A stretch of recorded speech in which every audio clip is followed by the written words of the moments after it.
everybody coming in the room. We are both live on Facebook and on Instagram, so we're just gonna wait like a minute before we get started. Peace, family. Peace. We about to get started in just a couple seconds. We waiting on a couple more people to come through. Can y'all hear me? Let me know if y'all can hear me. All right, here we go.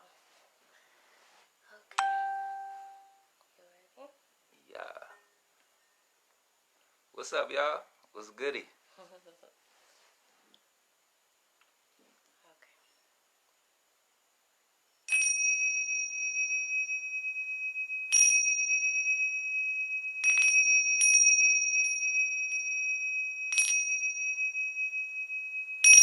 About to start the spaceship in this motherfucker.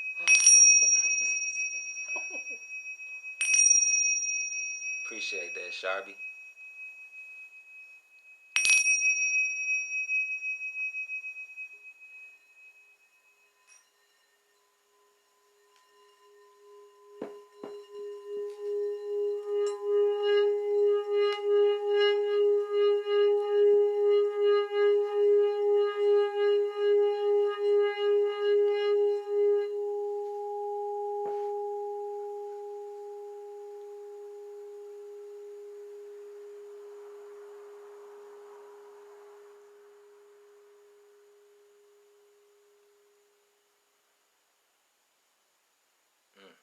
Ashe, aho, all that.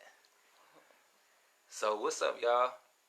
So we wanted to make a video talking about ascension and trauma and the role of shadow work, hence the topic. So what I'm going to do just to begin this is I'm going to read a little something that I had wrote down just to set the tone for what we about to talk about. All right. Ascension and trauma. All right. Shadow work is intimately bound up with the ascension process occurring on the planet. How can you think that you're raising your vibration if you haven't dealt with the deepest, darkest parts of you? It is true that many people in our community stand under the banner of love and light, but do this at the expense of denying their own feelings, bottling up anger, frustration, and stress, etc. This is not the way the guiding hand of evolution is set up and will inevitably cause self-destruction. Okay? So to begin with, I'm going to define ascension in my own words, and then Boobop, she going to define ascension in her own words, okay? So to me, ascension very simply is when you are in total command of the sum total of forces within your being. Okay? So I'm going to say that again because it's very simple. Ascension to me is when you are in total control of the sum total of forces within your being. Okay? So when you apprehend your light body, that is when you ascend. You ascend because you're a light. Hence, you are operating out of your light body. Okay? So that's my short definition of ascension. And what's your definition of ascension? I would say that ascension is a progressive enfoldment inside of yourself and then expanding back out to the external world. So ascension is this process that takes place within that goes out and comes back in like a heartbeat. And that rhythm expands you and connects you deeper and further along your inner world and all the things that you are connected to, as well as all the things that you are inside, as well as all the things that you are connected to on the outside. True that. I'm gonna read a short definition from this book. I brought my books out and shit so y'all can get with the upgrades and the downloads and all of that. This is called the Complete Ascension Manual.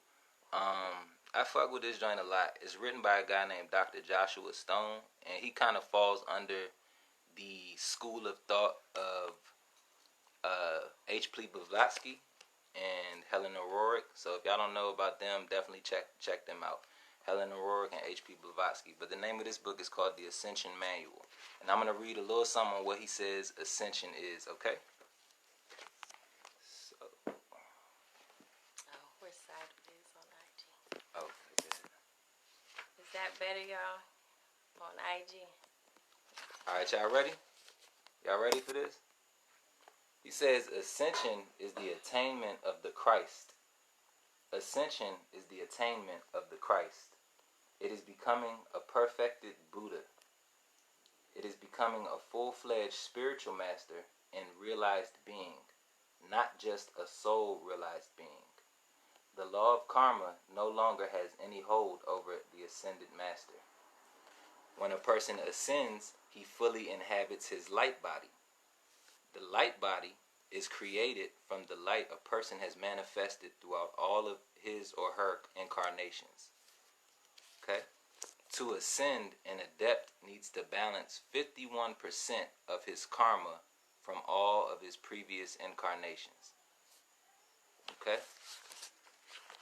So, the reason why I read that is because that last part, saying that you need to balance 51% of your karma from all previous lifetimes, it falls directly into trauma in the nature of shadow work. So, as I said in the beginning, how can we expect to ascend if we haven't dealt with the deeper and darker parts of our psyche? You know, and this isn't like a one-hitter quitter. You're not going to be able to do this within like 2 days work or 3 days time. You know, this is a perpetual purification that needs to happen every day. You know what I'm saying? A lifestyle. It's a lifestyle. So that's why we're putting this video together, because basically we want people to understand the lifestyle. We want people to understand the art of living and the science of living. Okay? So now I'm going to define trauma in my own words, and then Boobop is going to define trauma in her own words. So trauma is essentially when you go through a situation, right? And your inner reaction to the situation is what dictates whether it's trauma or not. Your inner reaction to a situation is what dictates whether it's trauma or not. Okay? So you could take two people and they can be in the same situation, right? Let's say it was walking across the street and all of a sudden a car came up and was about to hit both of them. One person froze up, the other person jumped out the way, right? The person that expresses karma, the person that expresses trauma and has trauma from that situation is the person that froze up. Okay? So trauma is basically the reaction of your body to a threat. And trauma takes many different forms. There's generational trauma, there's trauma where you getting chased by a dinosaur, there's trauma where, you know what I'm saying, you watching people, you might have got beat up, you watching your parents might have whooped you, you know what I'm saying? It's all different types of trauma. So the important thing is that the definition of trauma here is a little bit different than what everybody tends to think it is. You can be in a situation where you were younger and it was not that it wasn't a congenial situation, but the way that you reacted to that situation when it happened is what dictates whether it was trauma or not. Okay? And so I'm going to get a little bit more deeper into that definition just to bring things home, but I definitely want to hear Kibu's definition. So trauma is basically a shock to your multi-dimensional layers of yourself. So whenever you experience something that or that was unexpected, that was caused a shift within your mind, within your emotions, within your body, within your spiritual energy, whenever there is like this enormous shift, it's called a trauma. Now that trauma usually is something that is catastrophic or devastating, or as some would say, negative, something that had a negative impact on your life. it will be considered something that's trauma. And I agree with that, as well as that experience and that response is together creates a trauma. And because we are multidimensional beings, that trauma gets split up into your different areas. Exactly. The different aspects of yourself. So that's why, and then excuse me, that's where I don't know how far we should go into it, but I was gonna say go ahead, start cracking it open. Okay. And that's how fragmentation is created within us. All right. So you said fragmentation. You got to explain that. Okay. So many times when we experience a trauma, fragmentation occurs, and fragmentation is the mind's way and spirit's way and energy's way and your emotional's way away and your body's way of dealing with something that is overwhelming. So certain aspects of yourself start to shut down so that it can deal with the present moment, so that it can move forward. Which is why triggers start to come into play, because all these different things that get split up within you are now attached to other things. So for example, when you experience a trauma, when there's a sound that's happening, there is a smell that's happening, there is a visual things that you can see, there's things that you are thinking, there's things that are being said. All these different things are happening all at once when the trauma is taking place. And so when the trauma takes place, what happens, that fragmentation, it splits all those things up. It splits the sound, it splits the sight, it splits what you saw, and stores it in different areas within your mind, stores it with different areas within your body, stores it in different areas within your energy, so that you are able to move past the situation. And depending on the severity of the trauma, you might completely suppress the whole thing altogether. And It gets somewhere within the crevices of your mind that takes, regression or recapitulation to go back and understand what actually happened. What you want to say something? Yeah. Oh, So just to add on to that, trauma also, something very important happens here in the field of trauma. Something very important happens here. When you go through a traumatic situation, you are no longer present within your body. You are no longer present within your body, right? And the reason why you're no longer present when you go through trauma in your body is because your body is no longer a safe place to be. So when you go through trauma, you mentally take yourself out of the now and you place yourself in the past, or you place yourself in the future. And when we start talking about trauma, the reason why you place yourself outside of your body is because biologically, all right, so the spiritual path, religion, all this stuff is biological, right? So when you go through a traumatic situation, the first thing that happens is your nervous system gets cued. And you have many different types of nervous systems, right? But what happens is when you're in a traumatic situation and you first feel fear, the very thing that turns on and kicks on in you is basically the freeze response. A part of your nervous system that goes back into your reptilian brain. It cues you to freeze the fuck up and lock. You know what I'm saying?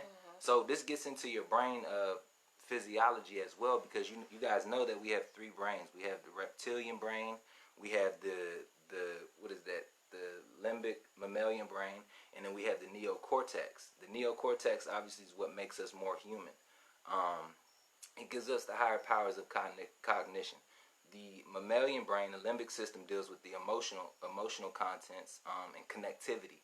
And the reptile brain, which is the most primitive brain that we have, it deals with your survival instincts and basic functions, right? So when you get in trauma and you get shocked, what happens is the reptile brain kicks in. You know what I'm saying? Because the reptile brain is not the neocortex. It doesn't think, right? So that's why when people have trauma, you can't talk to people about trauma. Not most of the time. And the reason why is because that which is traumatized in the person does not think. It feels. That which got traumatized in the person does not think. It feels. Therefore, you can't necessarily talk out trauma.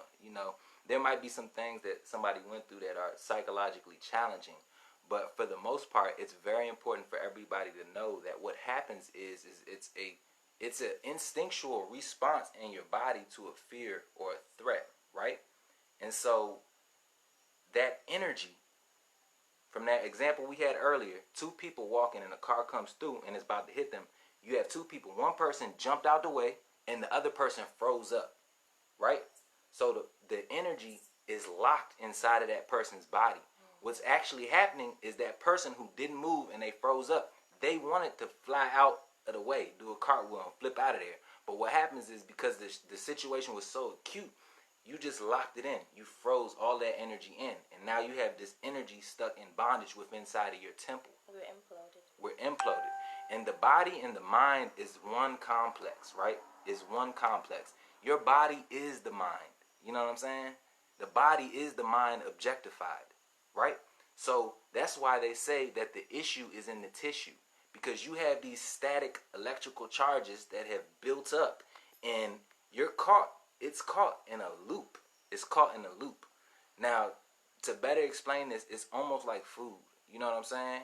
What happens if I give you a KFC chicken sandwich and you don't even chew? I know, right? Why would I even? I don't know. But see, I'm tapping into that central computer everybody else tapping into. But anyways, dealing with food, like, let's look at this like food. If you have food and you didn't chew that food down and you try to eat it, well, what happened is it would get stuffed up in your body. Large pieces and chunks will go into your system and they wouldn't properly get broken down. So that's what occurs with trauma. When you have a situation that occurs to your psyche and you can't deal with it, once again, because it's trauma, you take yourself out of the here and now. And so in my work and definition earlier, talking about in the spiritual community, can't be it just about love and light. Now, I'm not saying obviously go around rah rah rah like mushing bitches and shit. You know what I'm saying? Like, I forgot we got an older crowd in the church. But you can't go around like that. But the thing about it is that these energies, they come from your lower nature. They come from your animal, and you're not supposed to starve your animal. You know what I'm saying? You're not supposed to starve your animal. You're not supposed to hurt your animal. You're supposed to domesticate your animal. You're supposed to still honor your animal. So the anger and everything that comes through you, you need to express it. What happens is you put it under the back burner and it builds up internal pressure within inside of you, and it causes structural damage to your psyche. I wanted to look at Erin over here, been dropping some jewels. Let me go back. She said, this is on IG, Facebook friends and fam. Also, not all trauma responses end up being negative. Sometimes they shape you in a way in which leads to you being able to recognize a situation before it starts, or you might grow in empathy for others. And trauma may not be able to be talked out, but it can be purged out. And so I wanted to speak on that, because this is right on it. That's absolutely true. And this is why we are bridging that connection between trauma and ascension. Exactly. Because if you don't deal with your trauma, you cannot move to a place where you can develop empathy for other people, or to a place where you are able to talk about what happened, what took place, how you responded, how it shifted your life, how many directions it took you until you saw how much it was affecting your life. And that you won't be in a space to be able to purge all of the aspects that it has found its way inside of your personalities until you have dealt with it, you have seen it, you have cried with it, you have yelled with it, you have, gone through a series of healing modalities to be able to move on and actually say that I am ascending, I am evolving, I am growing. My inner self is no longer that broken person that I used to be, And many times we will see, the reason why we're talking about it is because it's just been like this constant, what you were saying earlier, about there being a lot of love and light, which is exactly where the path that we are on, but also from a holistic point of view is that it's also about that shadow self. It's also about the shadow work. It's about the darkness and about the light coming a full circle, thinking of your yin and yang, everything coming together to create a whole aspect of you. No matter what your religion is or your spiritual walk is, most creation stories begin with a darkness into a light, meaning that they were always together. They're always paired together. And so there can never be anything left within the crevices of yourself that you don't deal with. Otherwise, you will move forward inauthentically. You will move forward living in an illusion. You will say, I'm peace and light, and not really be peace and light. And it really inside be devastated, be depressed, have anxiety, have things like OCD. Because at some point in your life, you had lost control. And so you overcompensate and develop all these different mental illnesses. There's this guy, I forget his name, that says, you show me a person who's angry, I show you a tumor in their body, because these are Woody Allen. Yeah, Woody Allen. Because there's all these different things that we experience in life that we don't want to see, that we don't want to deal with. We say, oh, that's in the past, I've moved on, but haven't really looked at it, haven't really fully see if you really moved on. And so, like we were saying earlier, when it comes to trauma, the mind is a protector. It is like the mother. It's the mothership of the body. It protects you. It's the fathership of the body. In balance, you know what I'm saying? It protects you. And so if you're in a situation that is traumatic, say for example, diving deep, you've been sexually abused, or you've experienced domestic abuse, or if you were a child that was abused, or in any of those type of things, your mind shuts down so that you can deal with what's going on in that current moment, so that you're not feeling the full extent of it, so that you can survive. Basically, that's what your brain does for you, so that you can survive. And so when that happens, hey, I ain't clipped my toenails, and I just stabbed her with my foot. That's why she just, y'all ain't even see that shit, but low key she just hit my foot. So what happens, when your mind breaks down, that's how we start to suppress things. And when you were saying earlier, like the person that two people experiencing a car coming at them, one jumps out of the way, the other one stops and stands and freezes and basically implodes. All of what they may have wanted to do, like scream and shout and jump, didn't happen. So all of that is locked inside. And until you allow it to come out, it stays with you. And until you decide to look at it and actually, deal with it, every move you make throughout your life is being based off of all these different accumulated traumas. And that's why it makes it more difficult for people to ascend. And it's not that you can't gain knowledge or read books and learn about how to manifest and learn how to, utilize power, utilize cosmic energy. You can learn all these things, but are you learning it with a mind that is of lofty thoughts? Are you learning it with a heart that is pure? Are you learning it with a body that is not burdened? Because if you do so, then that's how we start to see these people who have done things like, let's just say, Adolf Hitler. He had this mind that was able to tap into all of this collective energy where he can basically have control over people's minds. He had an essence about him that commanded attention. Therefore, he was able to do a whole bunch of traumatic things to other people, even thinking about, enslaving people or killing indigenous people. All of these different traumatic mass things that has happened was based off of these separate people that tapped into what we're talking about, the knowledge, the cosmic knowledge of how to control, which is really supposed to be sent towards you, to be able to control your own nature, to be able to have power over you and putting it out on others. And that is mostly because these people have gained that without dealing with the stuff that's going on with them. And I use Adolf Hitler for example because people have gone into his life. People have read books wrote books about him. He's talked about all of his traumas that he's had within his life. He talked about all of the mental illnesses that he dealt with, his family issues, and all that kind of stuff like that. And that let us know that he was going through things that he never dealt with, and so he placed it all upon other people. And that's the same thing that we will do if we don't address ourselves, if we don't deal with our trauma, if we don't heal. If we don't heal, then we go towards life using the knowledge that we may gain that is all out here for all of us, especially because we're in the Aquarian age where information is not just set aside for the spiritual elite or set aside for the financial elite. Everybody has access to it.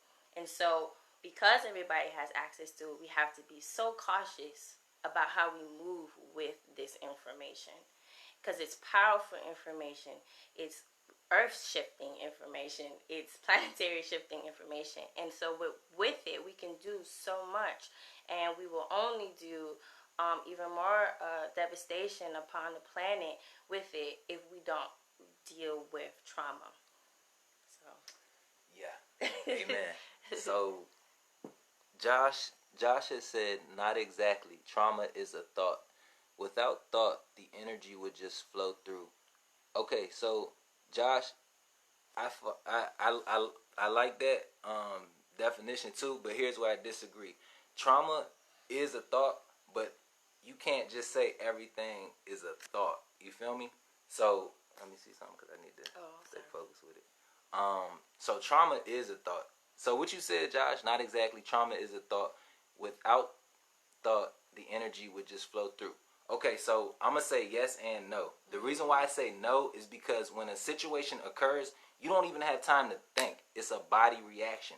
And that's one of the main points that we're basically trying to drive home. You know what I'm saying? The reason why the issue is in the tissue is because the trauma is basically a condensed defense mechanism of your survival energy.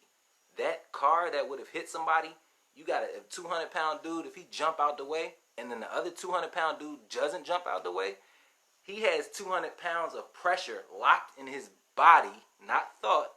He has 200 pounds of pressure locked in his body, ready to release it. Now you can't tell him, "Yeah, my good sir, you can think this out. This shit will be easy for you. Just don't think." He ain't gonna know what you're talking about. Because like I was saying, like, we have to have a functional and working understanding of our body. This is the body of God. It's divine.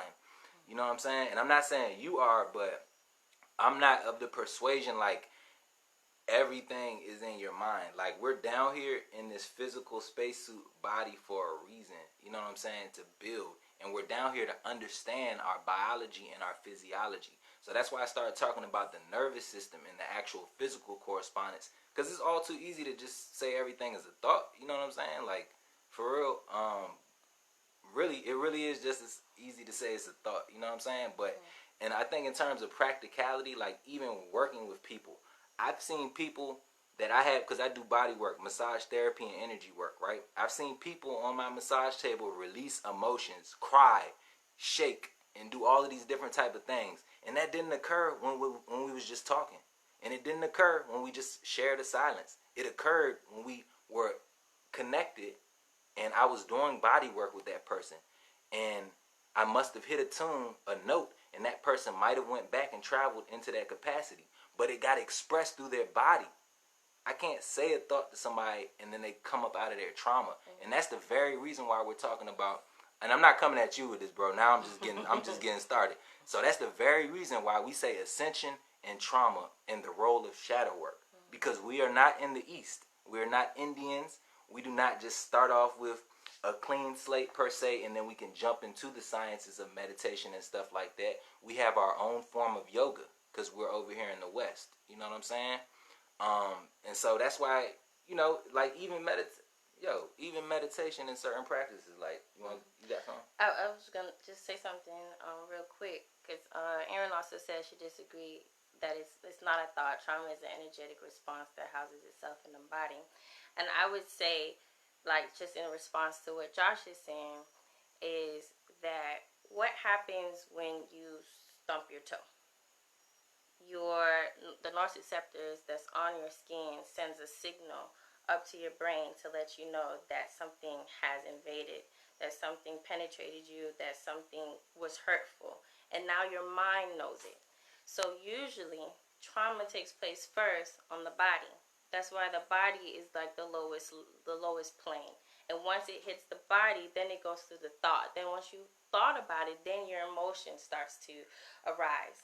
And then from your emotion changes your energy. Then you start getting to the spirit realm. And so there's these different levels of how trauma plays out. And that's why earlier we were saying it starts going into all these different aspects of you, because we're not just thought, we're not just body, we're not just spirit, we're all these different things, because we're in this vehicle at this time in space, that we are not just working with one thing, we're working with a collection of things. And so that collection of things starts from a source, and that source is the body.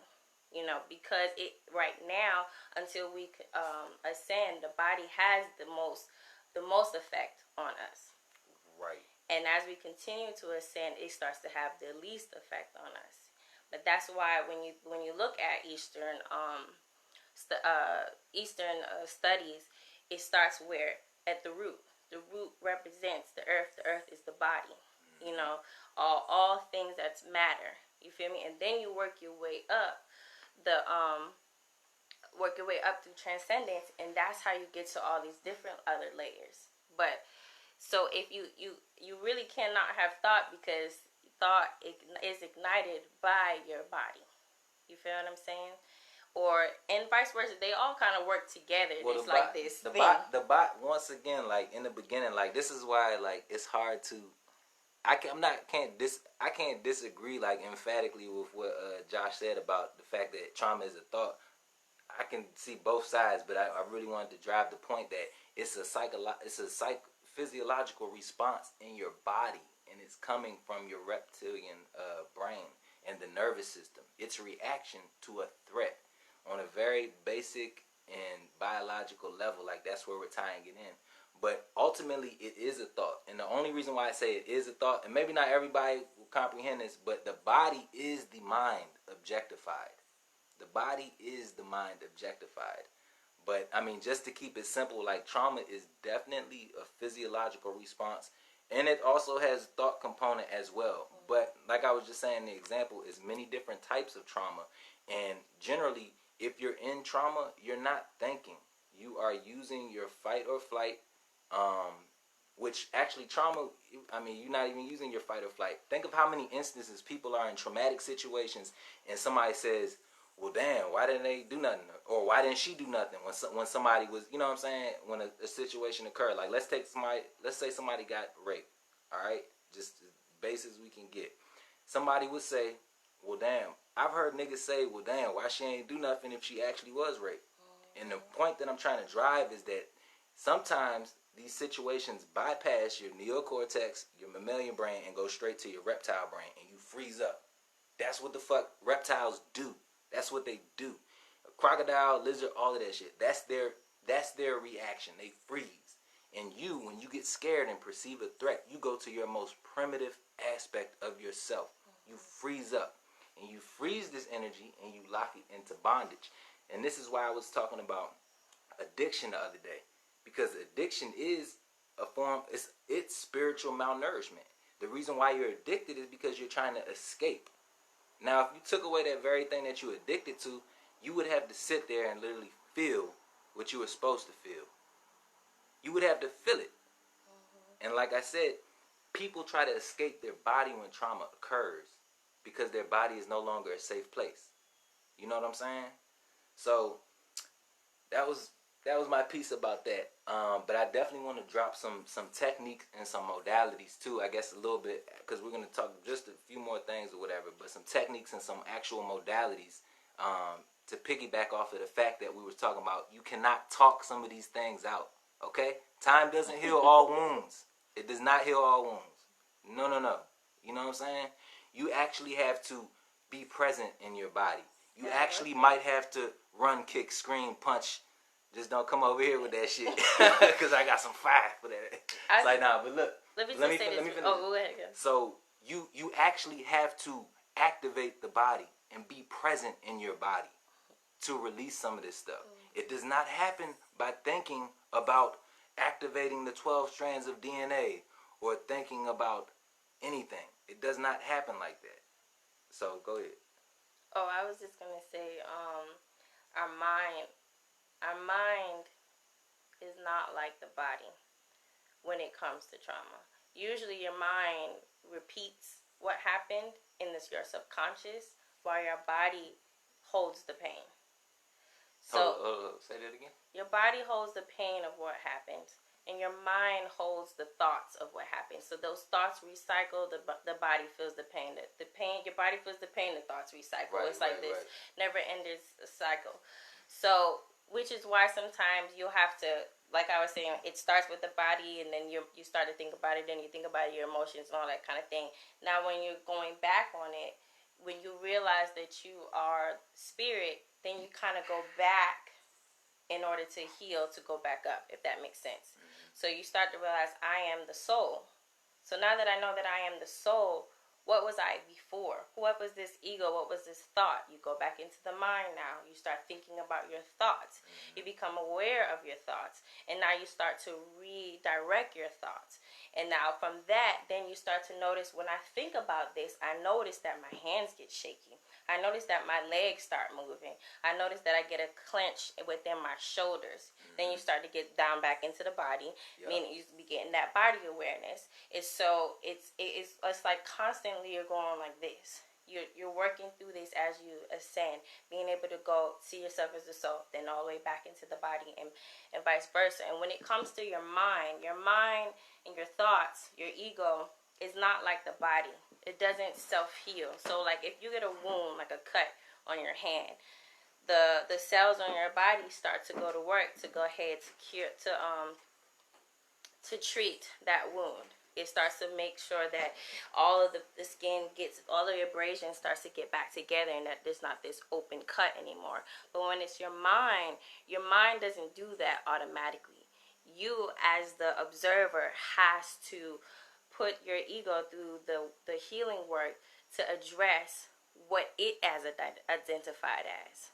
The ego identifies with your pain. The ego identifies with the trauma and all these different personalities that it had to create in order to deal with its life.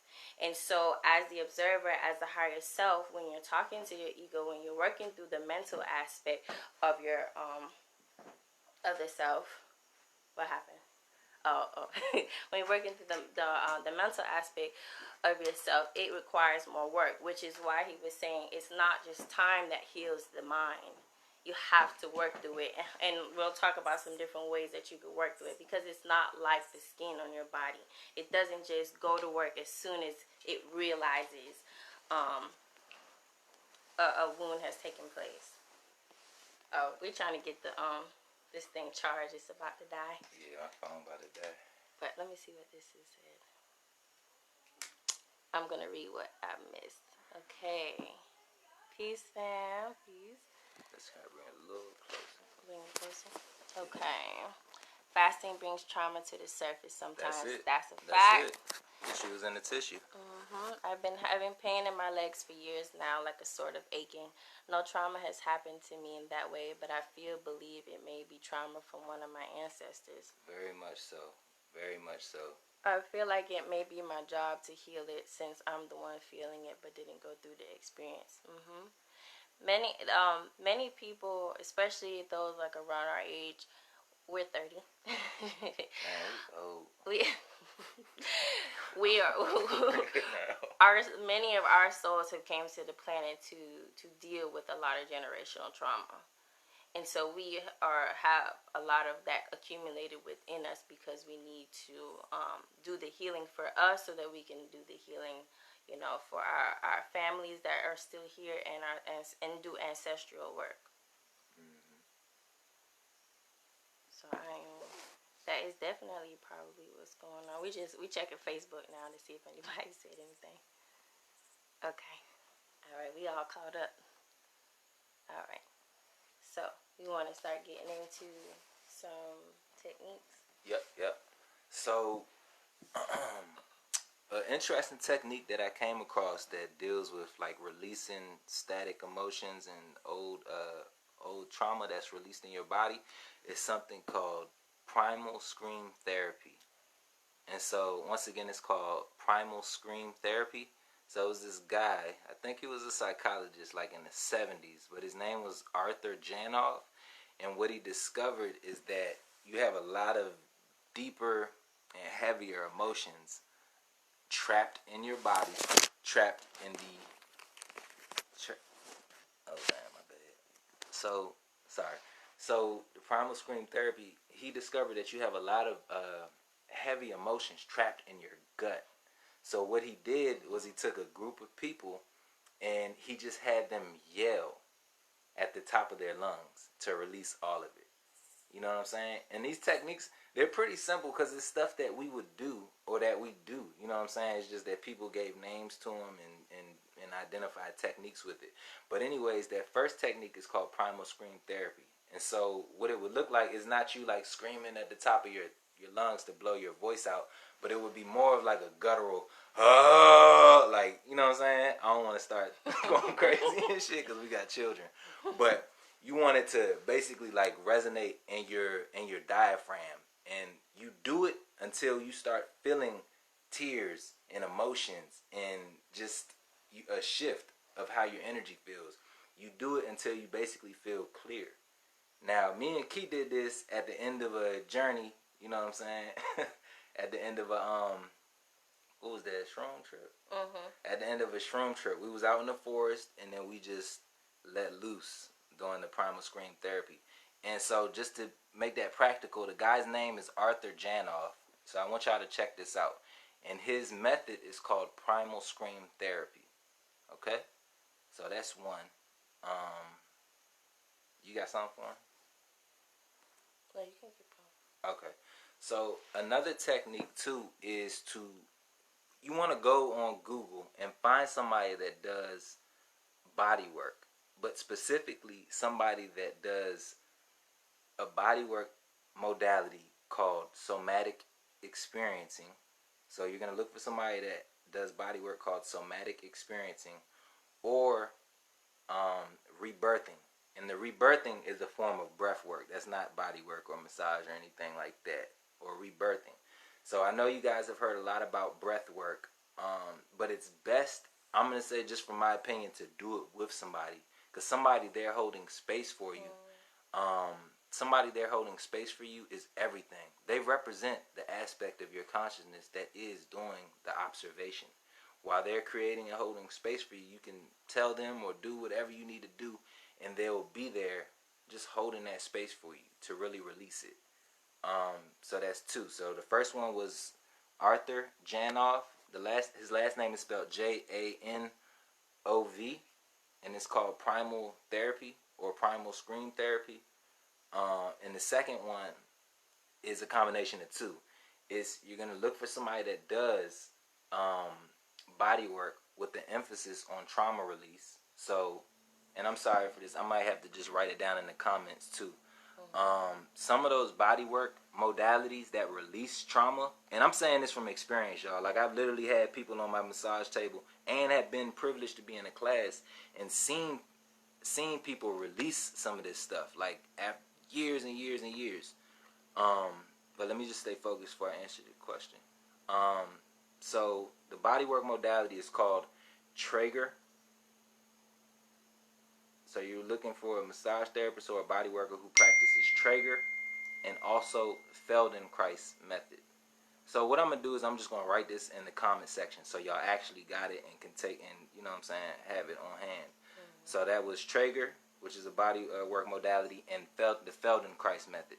Now the interesting thing about the second one, the Traeger, is that that's something I do on massage, but it basically consists of just like these gentle, very gentle rocking motions.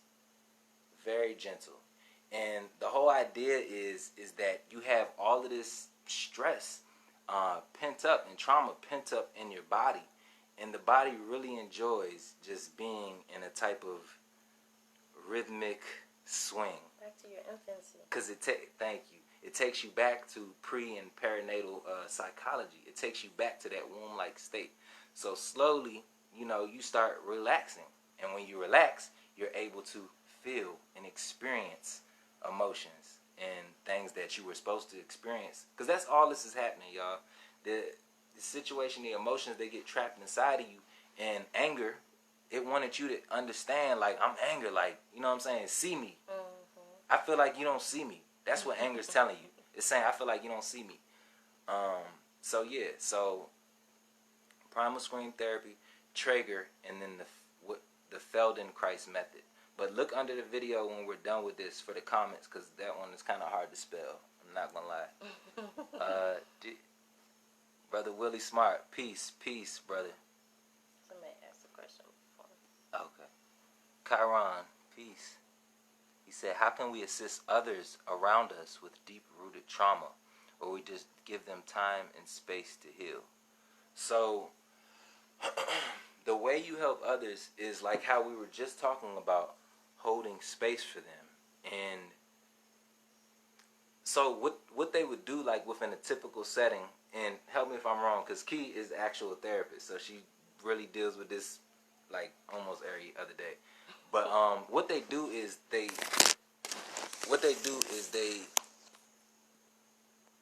so a psychoanalytic therapist would basically ask you about the story, because this is how, once again, we're getting back into the biology. You have implicit memories and explicit memories, right? You have memories that are trauma and sharp and acute, and then you have memories that are trivial, and it's just like, okay, whatever. When your body stores the trauma memories, it stores it differently than a declarative memory, or a memory where you're like, all right, I woke up at this time, ate food at this time, and this happened, da da da da. When you have a trauma, what happens is your body stores it in a fragmented way. So this is why you only realize the color of the room that you were in years later or something like that, because you're not storing it sequentially. You store it differently.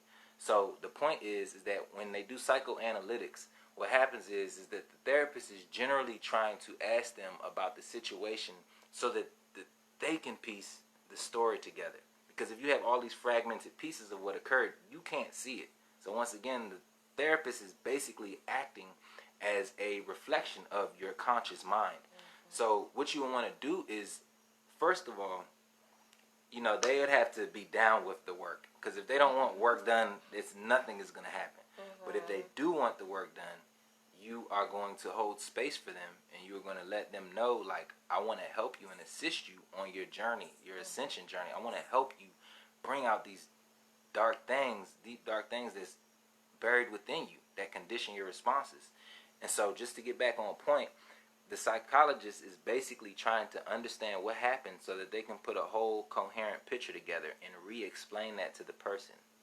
And as you're re-explaining it and they're experiencing it, the awareness of the situation that happens basically helps you to digest the actual experience.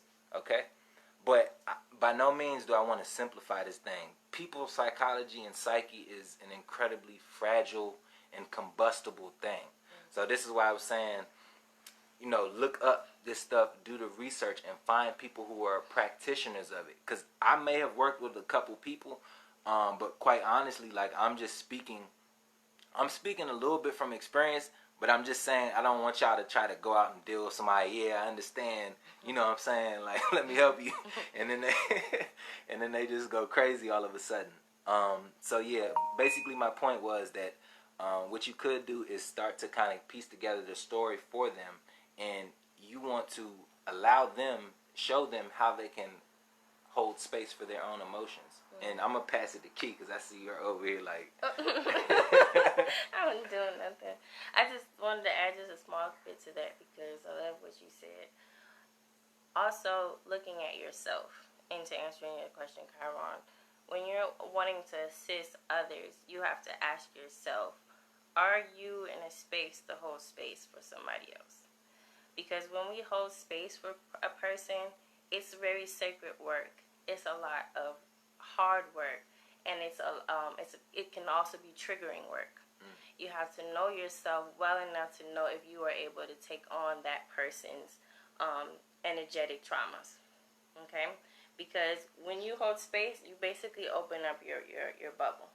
Yeah. You open up your field, your auric field space to them, so that they can be in this space that feels safe, that they can be in a space that feels like they can say what they need to say, they can be what they need to be, they can do what they need to do to get it out.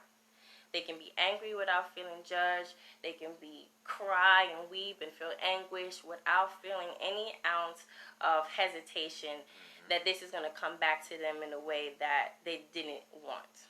Okay? So when you establish whether or not you are ready for that, then you move on to the next step. Are they ready for any type of healing work within themselves? Because if they are not, no work can be done.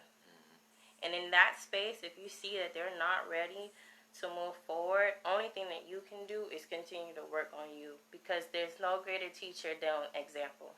Right.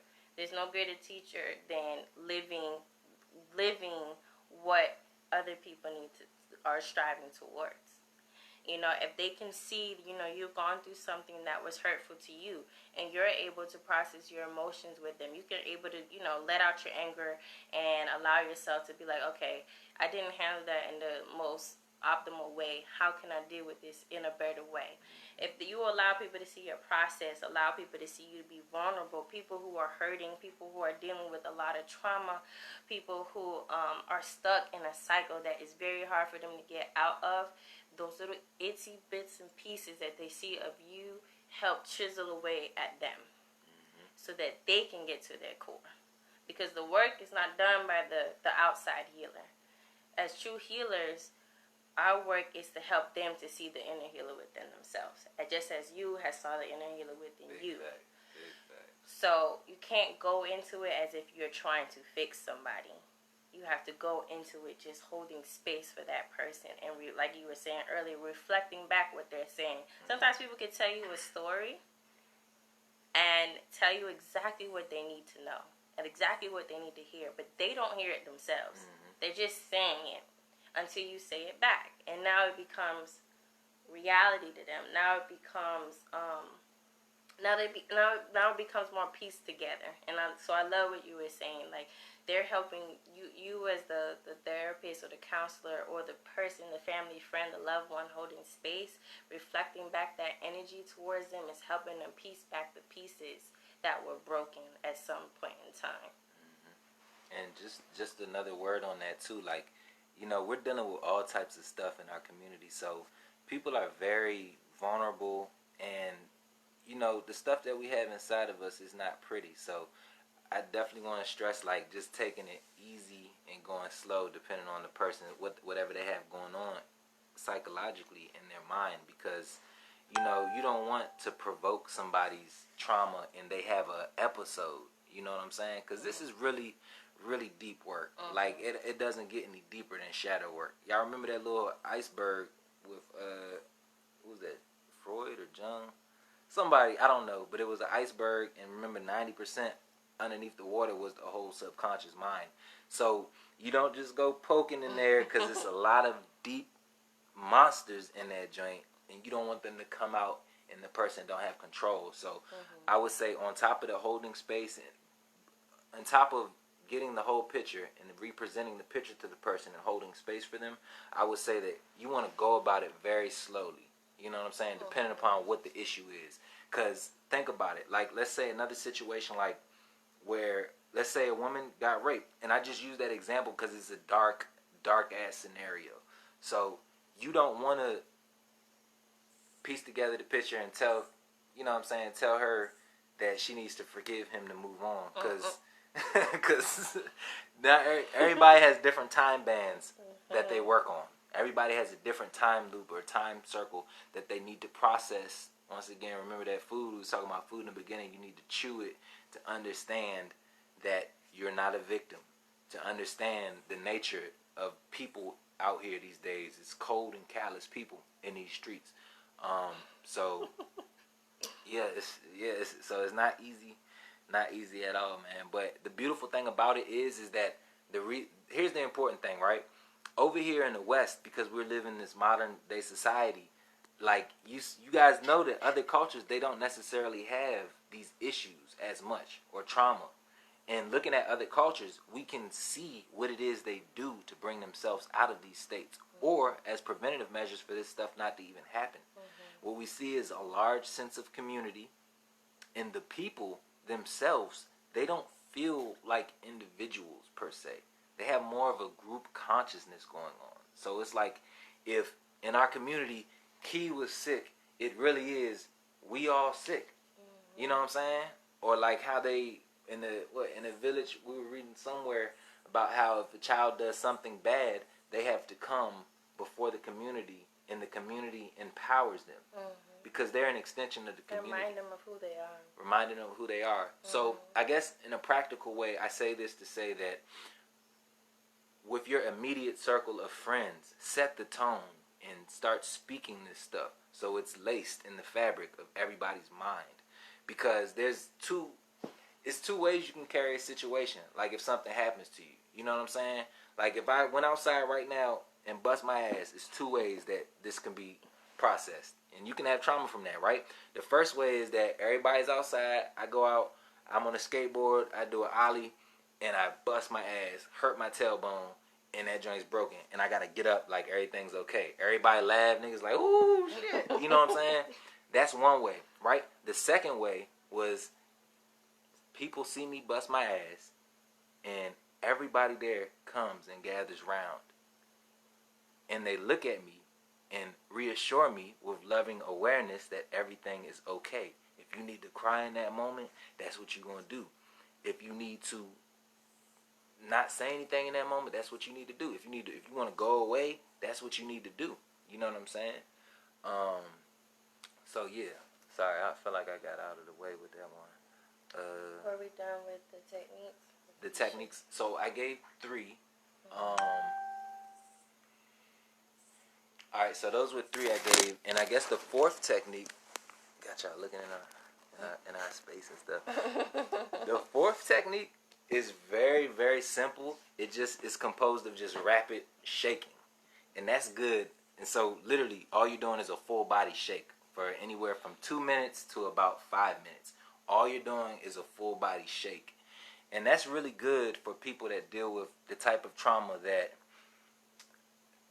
like, all right, so let's go back to our example with the 2 people and they process trauma in a different way with the car that comes. If it was trauma where a bodily reaction where you had to get out of there, it was deemed necessary, then that shaking is good for you. You know what I'm saying?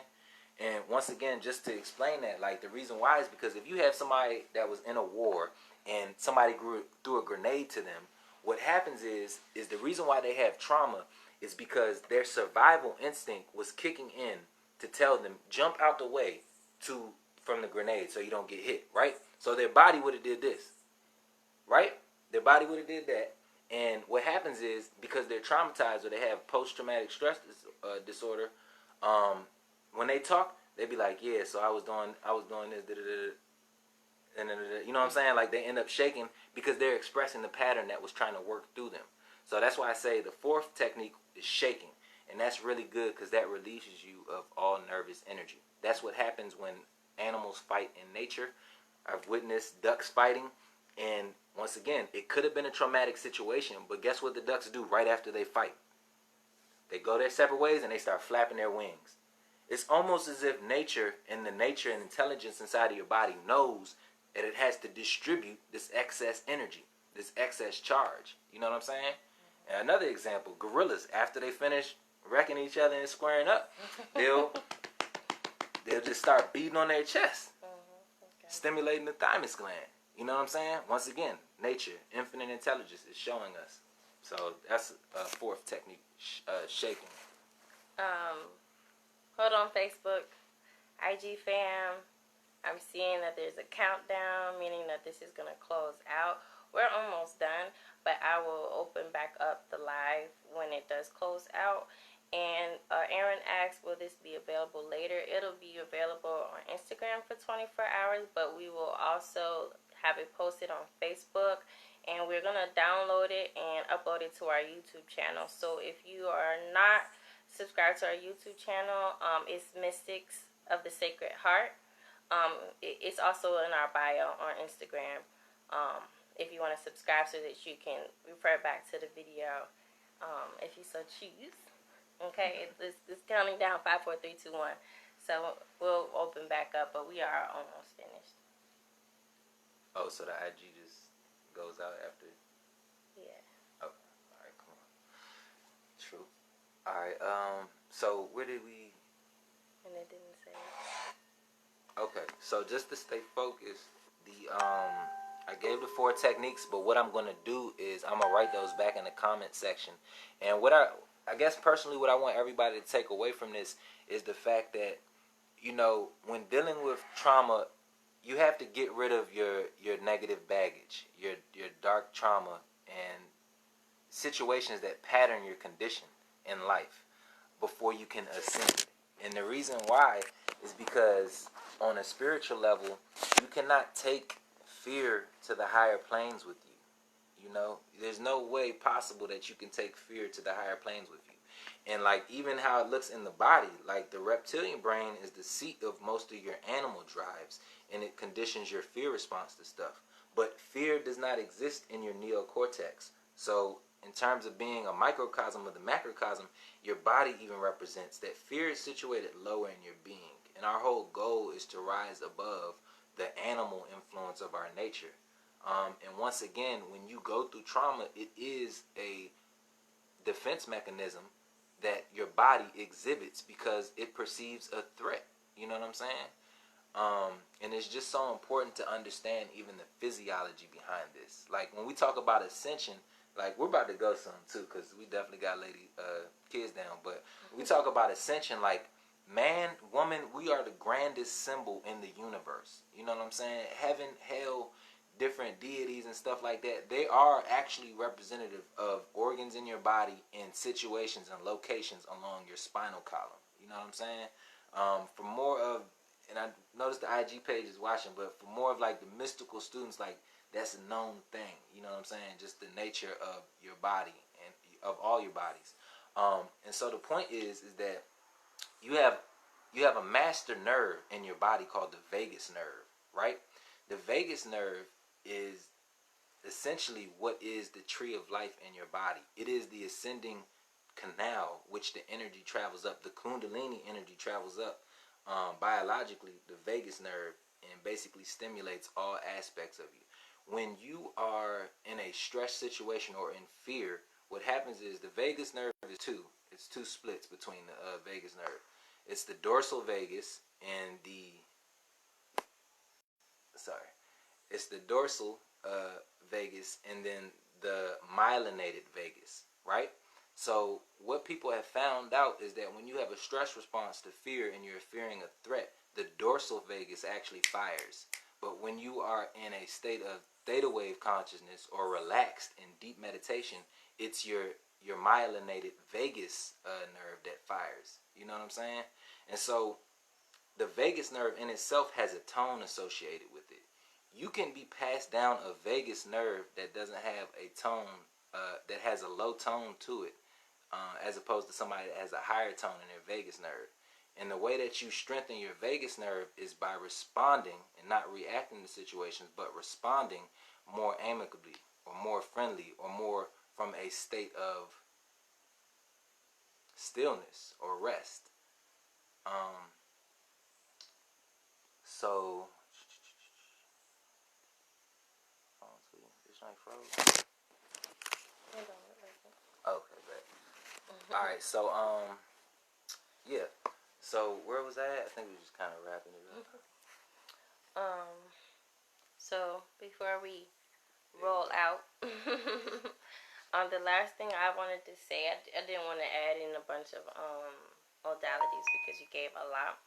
So I did want to say this: if you are unable financially to meet with any of these practitioners, because some of the things that were mentioned were meeting with certain practitioners that do certain work to help you through your body work and stuff like that, and you want to start doing some work within yourself, some things that you can start doing is journaling, and spending time with yourself, because what activates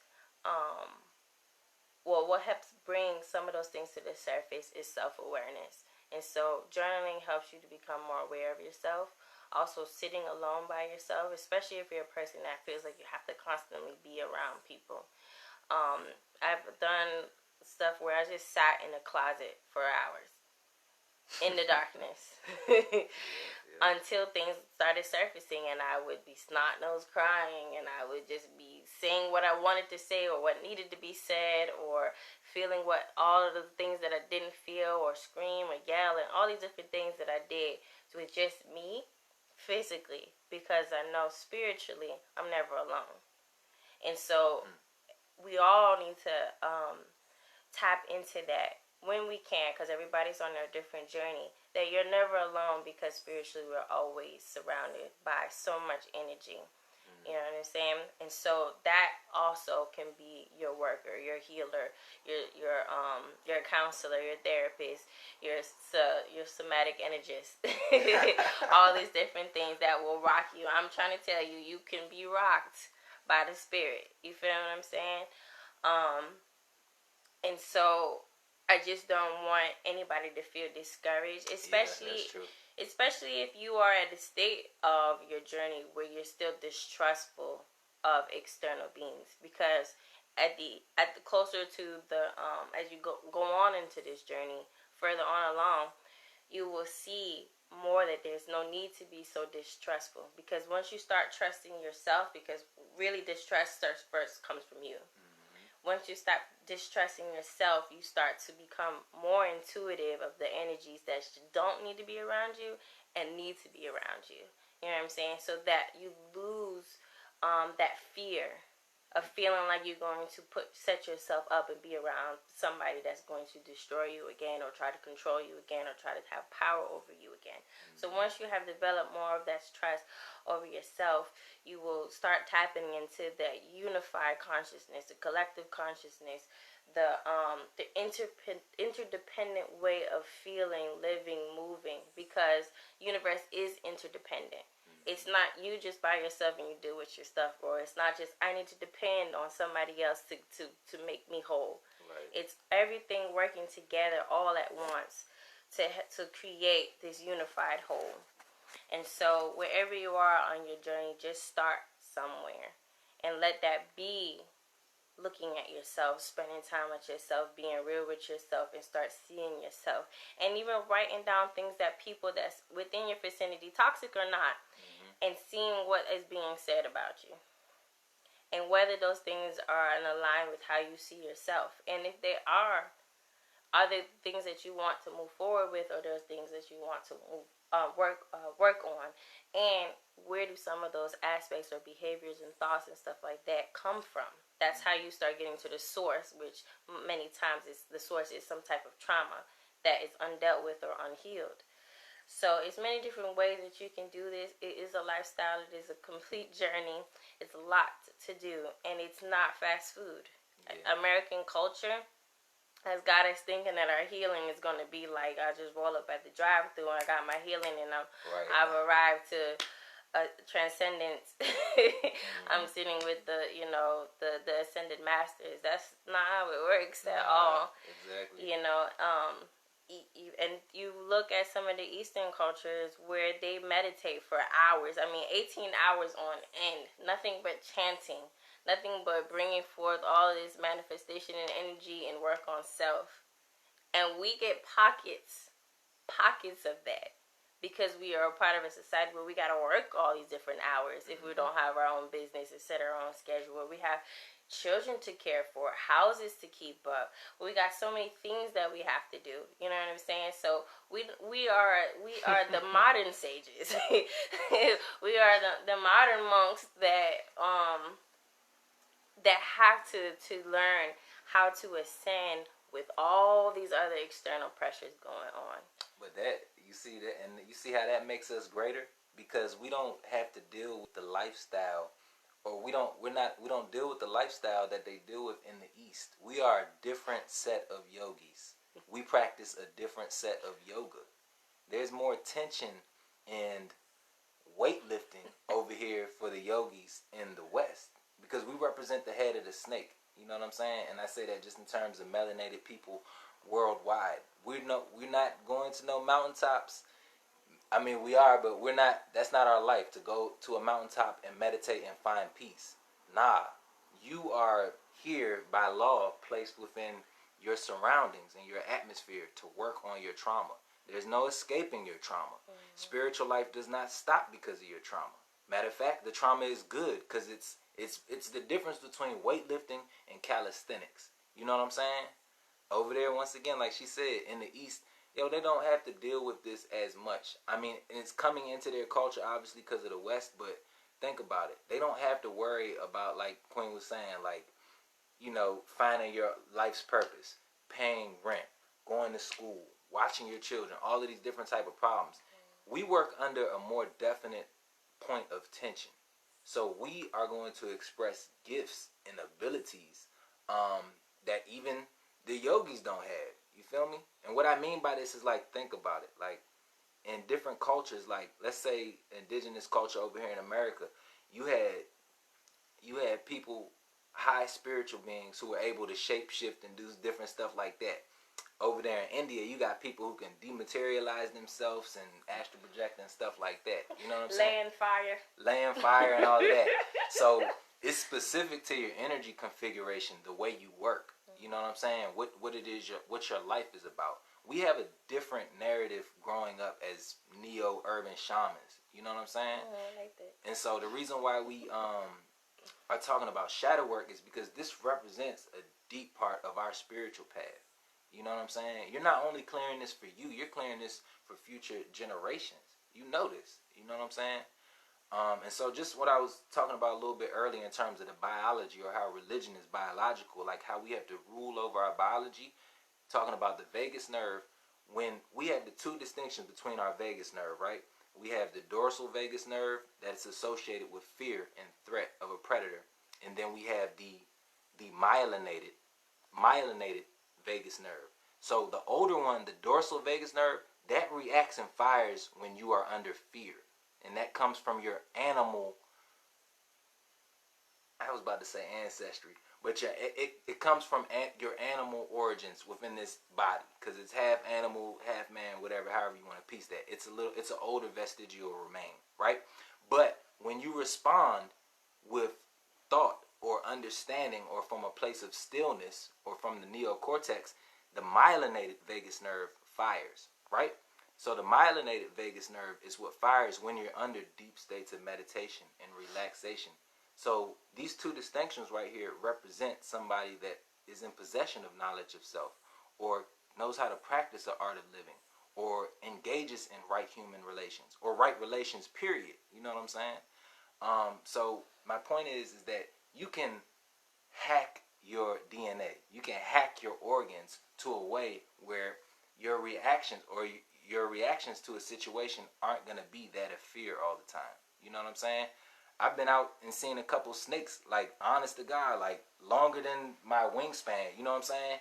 And I wasn't stuck. Like, I seen them joints, I was like, what's good? What's up? Like, because I knew I was vibing, you know what I'm saying? Or are you going to react from a fearful state? And each of these states dictate how your physiology and how your biology will be. People who react under fear, by science, there is a book called The Endocrine System, The Mirror of Self. And he says that if you're more scared, then your adrenal cortex is generally smaller than people who have more confidence. It's smaller than people who don't have as much fear. It's smaller than people who are brave. And he says, you know what? If you look in nature, did you know that all predators, their adrenal cortex are basically huge? But animals like bunnies and deers and stuff like that, their adrenal cortex is smaller. And y'all, the adrenal cortex is what gives the fight or flight for the adrenaline when shit hits the fan. You know what I'm saying? So this is beautiful, because the metaphor in there is that you can evolve your biology based upon your thought and based upon where you feel yourself situated at in life. And we just want everybody to feel comfortable to give themselves the space to deal with their trauma. But I'm going to pass it, because we definitely got to go, because the kids. Well, we're going to wrap it up here. We appreciate everybody's time, everybody's feedback. It's been incredible. Of course, we will come back and talk about more of these things. And sorry, lost your Instagram family. And these different topics. Always feel free to hit us up in the DM. Like I said earlier, we'll upload the full video on YouTube at the Mystics of Sacred Heart. The Mystics of Sacred Heart. It's also on the link in the bio for Instagram. Facebook fan will put in the comments and all those things that we mentioned earlier about the different modalities and authors and things like that. I am just to clear the energy and bring you guys back. I'm gonna play a ceramic bowl from Nepal.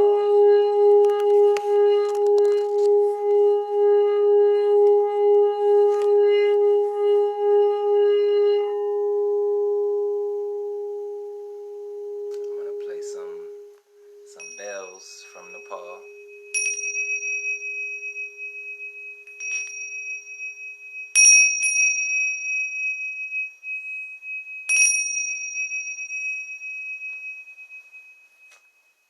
We affirm that you all have a beautiful night, that you do yoga in your dreams. Tonight, the yogic arts of healing yourself through your subconscious mind, that you see yourself in its full totality, that you accept yourself and any aspects of yourself that need growing, that you work with yourself, that you're patient with yourself, that you're gentle with yourself, that you love on yourself, that you know that you are of light and of darkness, which makes you whole, which makes you a part of God, which makes you worthy to be here, to be living, to be loved, to be light. So we're sending you guys lots and lots of love and light-filled energy. We love y'all. Peace, peace. Peace, y'all. We love y'all. Thank y'all for tuning in and joining this sacred space with us for real. For real.